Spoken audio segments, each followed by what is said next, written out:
Thanks for coming. We're going to change the order a little bit. Rabbi Jachter has another engagement to go to tonight, so we're going to have him come up and speak first before the video, and then we'll show the video after. So Rabbi Chaim Jachter, please come up and give your words.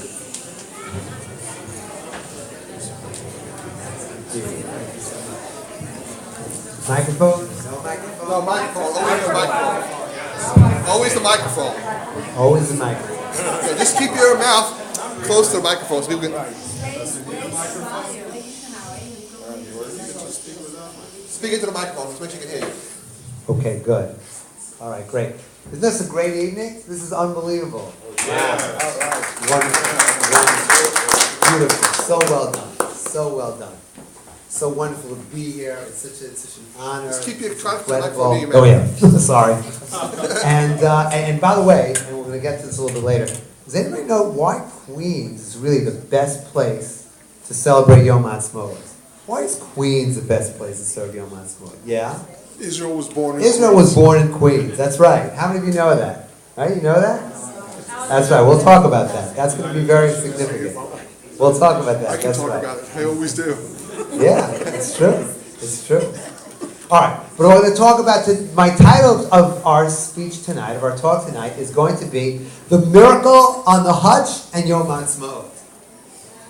And you're thinking to yourself, what is the miracle on the Hutch? I'm sure you've heard of the miracle on the Hudson, right? Raise your hand if you've heard of the miracle on the Hudson. You've heard of the miracle on the Hudson, right? Okay, January 2009, the plane landed on the Hudson. That's pretty remarkable. But I want to share with you another remarkable thing that happened only a few months later. I call it the miracle on the Hutch. Quite a story. But I need to give you a little background, and then we're going to connect it to Yom Haatzmaut. It's a little bit about a story. I need a little bit of background to know what a get zikui is. Now, I doubt that you know what a get zikui is. Most rabbis don't know what a get zikui is, but most people know what a get is. A get is a Jewish divorce. I'm a get administrator. And what happens typically is I bring a sofer, bring a scribe, the witnesses, and aid him. The husband appoints the sofer to write, aid him to sign. The sofer writes it, aid him to sign it, and delivers it to the wife. But you need, in order to make this happen, the only way it's going to work is if you have two compliant parties. When do you get into trouble? When you don't have two compliant parties. And in fact, you should know, I'm really only 25 years old, but all this white in my beard, that's all the troubles that getting compliant parties to get them to cooperate when it's really appropriate to do so. There's a very interesting idea and practice that Rav Moshe Feinstein, way before that, developed based on the Gemara, that can solve a situation where the woman doesn't want to receive it in rare circumstances. And it's called the get zikui. Let me explain a little bit this idea. Let's see if anybody here ever heard of the concept of zachin la'adam shlo b'fanav. You can acquire something on behalf of somebody else, as long as I see a couple of nods, right? As long as it's in the benefit of the person. And let me give you an example. Let's say Rabbi Rosenberg and I are walking along the street here in Queens, right on 73rd Avenue, walking along. All of a sudden, what we see on the floor, we see $1 million. $1 million, whoa. But I know a friend of mine who's back in Teaneck. He'd love to have that $1 million.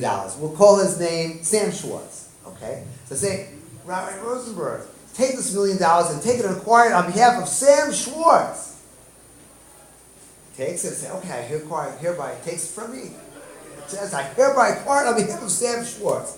Doesn't work. Who does that $1 million belong to? After Rabbi Rosenberg lifted that $1 million and said, this is for Sam Schwartz. Who does it belong to? Me, Rabbi Rosenberg, or Sam Schwartz? Sam Schwartz. Why? Because it's a schus. It's a benefit.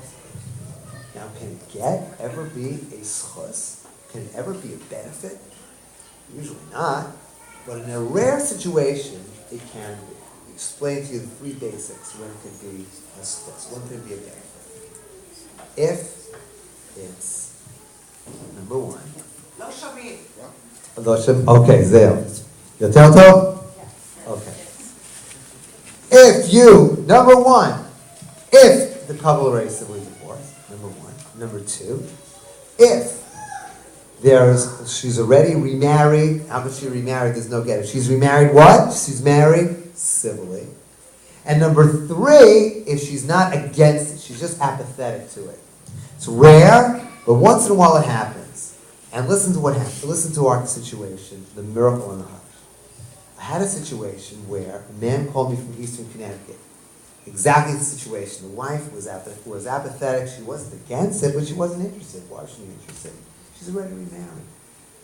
And I tried to convince her nicely, and she just couldn't, she just wouldn't do it. She said, do whatever you want.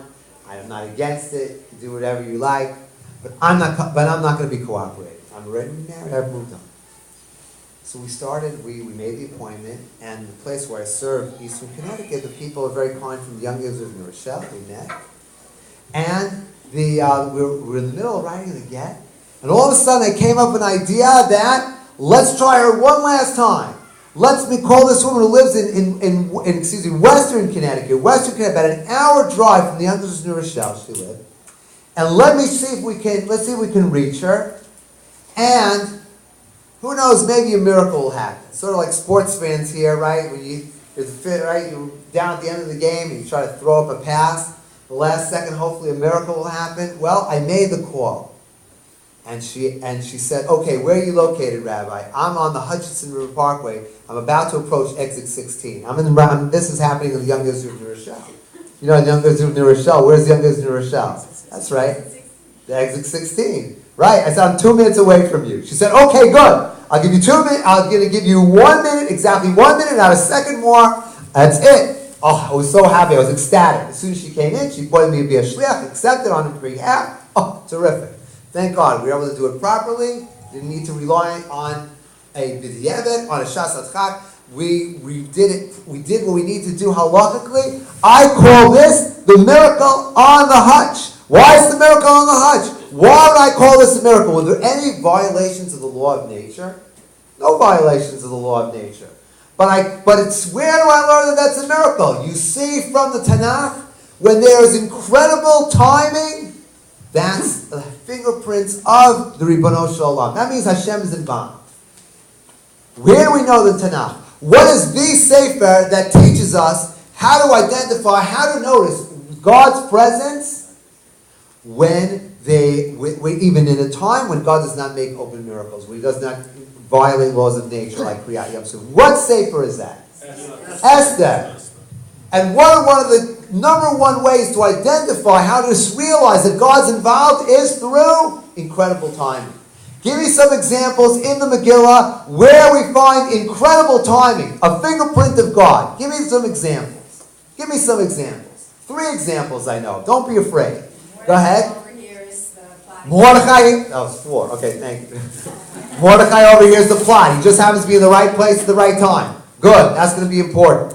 Okay, good. Good example. Yes? Carbona. Carbona, that's right. Carbona is right in the right place at the peak of Achashverosh's anger. It says, here's the gallows that Haman tries to kill Mordechai, who saved you. Right? Just at the right time. Perfect timing. What else? Yes? When Haman was approaching Achashverosh to ask for permission to hang Mordechai, Yep. Achashverosh was looking to honor him. Indeed, he just read about how Mordechai saved him, and just at that time, in comes March's Haman and says, okay, let's kill Mordechai. Unbelievable timing. What's the 4th? Yes? Yep. Hagam l'chvosh the malchai mibavai. Exactly. Perfect timing. Right? That's a sign of God. Is there any violations of the law of nature there? No. What bracha, by the way, do we make on Megillah? What bracha do we make in the morning and the evening? We say Hashem, right? Al Mikra. Next bracha. Shasanisi. What next? What miracles are there? Right? And Shachianim, right? Why say Shasanisi? Are there any miracles in the Megillah? I don't see any open miracles, violations of the law of nature. But what do you see there? Even when there's no violation of the laws of nature, it's where do you see Hashem's fingerprints? In the time. The timing does it. Okay. So that's why I call the miracle on the hutch. Whoa, what are the chances? She lives an hour away from the Young Israel of New Rochelle. And I happened to call just at the right moment. And where is she? She's 2 minutes away from the shul. I couldn't believe it. And what I proclaim, Me'et Hashem hayat hazot hinifar peineinu. This is amazing. It's incredible. Hashem had to be involved. The odds were so astronomically against it. What does this all have to do with Yom Haatzmaut? What in the world does that have to do with Yom Haatzmaut? Megillah, timing, Hutch, what? Hutchinson River Parkway. What in the world does that have to do with Yom Haatzmaut? Okay, so it has to do with the date of Israel's founding. What year, of course? 1948, Israel became a state, right? Everybody knows that. 1948, ladies and gentlemen, it was a perfect time to establish a state. If it was earlier, never would have happened. If it was later, it never would have happened. Why? I'll share you now with some insights from a magnificent book. Benny Morris, 1948. By the way, you read it? An incredible book. Is it a religious book or a secular book? Secular book. However, you can transform it into a religious book as long as you want. Come to it with the eyes of the religious Jew who says, Sha'asan nisim la'avotenu b'imam mehem, before he reads the Megillah, learn the lessons you did in Purim and say, Me'et Hashem hayat hazot. You'll see incredible timing. A non-Jewish historian, Paul Johnson, pointed it out. 1948. It had to be 1948. Why? Who are the biggest supporters of the creation of the State of Israel? Which two countries? Soviet Union. Soviet Union, very good. And? U.S. The United States. Why was 1948 the perfect year? Let's start with the United States. 1948, not before, not afterwards. Why was that a great year to establish the State of Israel? It was perfect. Election year. Harry Truman. It was an election year, and Harry Truman was the president. That's right.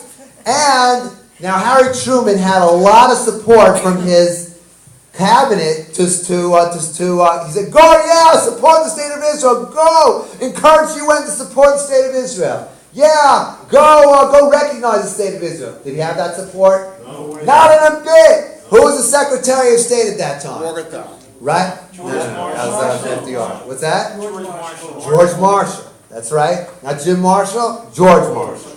Jim Marshall was the linebacker for the Minnesota Vikings. Larry said. George Marshall, right?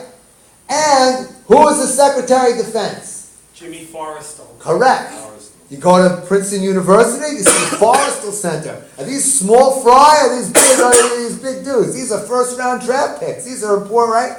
Just had the draft last week, right? These are important people. And they were all they both said to Harry Truman, if you act in favor of establishing the State of Israel, in the coming election, we're not going to vote for you. And yet, Harry Truman ignored the advice of his top advisors, who he admired greatly. Truman said that there's not a uniform big enough to honor George Marshall for his greatness. He admired him greatly, but yet he ignored him when it came to Israel. Why? A lot of reasons. Read Truman's biography by David McCullough. Truman is called. Great book. Also look away with a spiritual eye, that book. But one of the reasons was because it was 1948. It was an election year. And what is the most important thing for any politician? What is the number one priority on the mind of every single politician? He has to what? Get reelected. Exactly, right? So, therefore, one of the reasons, amongst others, that he supported the State of Israel against the advice of the top advisors. After 1948, Paul Johnson knows, the Cold War with the Soviets heated up. No way whatsoever would the Americans have the luxury of acting according to their values and not according to practical politics, pragmatic politics of needing to the support of the Arab world against the Soviet Union. That's why Eisenhower was so supportive of the Arab states, not of Israel. FDR, also pro-Arab. But Truman was the man, the right time, the right place. Me'et Hashem hayat hazot, that it was 1948. Okay, now let's go to the Soviet Union. Soviet Union, okay, they were all throughout their history, they were very supportive of the State of Israel, right?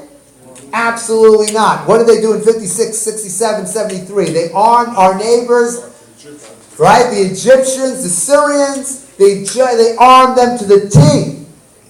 And what about communists in general? Were they pro-Zionistic? Not at all. They're thoroughly anti-Zionist. And Stalin, what kind of a person? Good person, bad person? Horrible. Rav Moshe Feinstein said he was worse. He was worse than Hitler, Yom Haatzmaut. And Rav Moshe knew. He lived under Stalin before he immigrated to America in 1937. He knew. And Stalin, would you know it? He was the one, he was one of the founding fathers of the State of Israel. He was. Why? Let's talk about it. For 1 year he became pro-Israel. 1 year he became pro-Israel. What is that year? From August 1947. August 1947. All of a sudden he gets into his head, the Jews are against the British. I'm against the British. Oh, the enemy of my enemy is my friend. I should help Israel. I should help the Jews. Got that? That's what he got into his head. And what did he do? He ordered his Andrei Gromyko, his representative to the UN, go and give a speech. Yes, we need to establish a Jewish state in Palestine. Abba Eben, go see a video of Abba Eben. It's on YouTube. You can see it. He commented. He couldn't believe when Andrei Gromyko got up and said to a vote to establish a Jewish state. They were shocked. No one expected it. And when it came to the vote, the Soviets and all their allies, Poland, right, but Ukraine, not well known for being very pro-Jewish, as you well know, yet they voted to establish the State of Israel under the influence of the Soviet Union. But it is more. Politically, that's what helped Joseph Stalin influence the creation of the State of Israel, but militarily as well. Benny Morris recounts. What happened the day after the UN voted to establish the State of Israel? Immediately, a war broke out. The Arabs of Eretz Israel were starting attacking us mercilessly. And it came to the point that it looked like we're getting to total collapse due to lack of ammunition. Arms. Very, very little. It got to the point when the Haganah needed to go on operation, it needed to go to a kibbutz and said, here, we need to borrow all your weapons while we go on an operation. Crazy. Hardly any weapons. All of a sudden, on April 1st, as the Jewish community in Eretz Yisrael was about to collapse, all of a sudden, Stalin gets in his head he should arm the State of Israel. And he orders which government to send arms to Czechoslovakia. And the arms start flowing from Czechoslovakia. Just at the right time, April 1st, Ben-Gurion said with that first arrival of 200 guns, it changed the whole calculus. Unbelievable. Me'et Hashem Haitazot, perfect timing. And it continued until August of 1948. All of a sudden, Stalin realized, the Arabs are also the enemy of the British. And there are a lot more Arabs and more powerful than Jews. I'm going to throw my weight behind the Arabs and forget about Jews. No more arms shipments. It stopped overnight. But by that point, the Jews already had enough weapons to be able to win the Milchemet HaShichrur, the war, Israel's war of independence. What do you see here? 1948, there was that one window. The window in terms of the Americans, the window in terms of the Soviets. And had it not been then, it may not have happened. Let's just end with a couple of points about being in the right place at the right time. Who in Megillah Esther was in the right place at the right time? Mordechai. The UN being in Queens, and I quote to you from Benny Morris. Why was it so important that the vote took place in Queens? Because what? Who were in the audience? Let me quote to you from Benny Morris. Delegates with no firm instructions from the government were no doubt influenced by the prevalent atmosphere in New York and Flushing Meadow. At Flushing Meadow, the almost exclusive Zionist audience applauded declarations of support for Zionism. They hissed Arab speakers. They created the atmosphere of a football match with the Arabs as the away team. Meaning that, what kind of a seichel was this for the UN to take the vote on this issue, specifically in a community with where there's a large Jewish presence here in Queens? What would have been a much better place to cast the vote? Much more neutral place. Neither Arab or Jewish community would have been San Francisco, where the UN was first started, right? Or Geneva, where the League of Nations was located. Still a lot of UN buildings there then and still now. Queens, while the building in Manhattan was being built, And why was it here? Why was it here? I would suggest to you, because they weren't making the decisions. Who was making the decisions? Who's manipulating this? Meit Hashem ha'itazot, hi niflaot b'neinu. This is from God. I'm amazed by it. This is a miracle. People are going to be a lot of debates. Do we say a bracha on Hallel? Do we not say a bracha on Hallel? If you ask me tomorrow morning, what's the most important thing you have to do is, what do you have to say tomorrow morning? Meit Hashem ha'itazot, hi niflaot b'neinu. You thank Hashem. You always thank Hashem. People here, everybody knows that I always tell the children to get the bar mitzvah, bat mitzvah. After you get all those gifts, what's the most important thing to do? You have to do what? Write the thank you notes. Why? Because if you don't write a thank you note, then what? When you get married, you're not going to get a present again. Because either, that's what happens, if you don't say thank you, they're not going to want to keep on giving you presents. Yeah?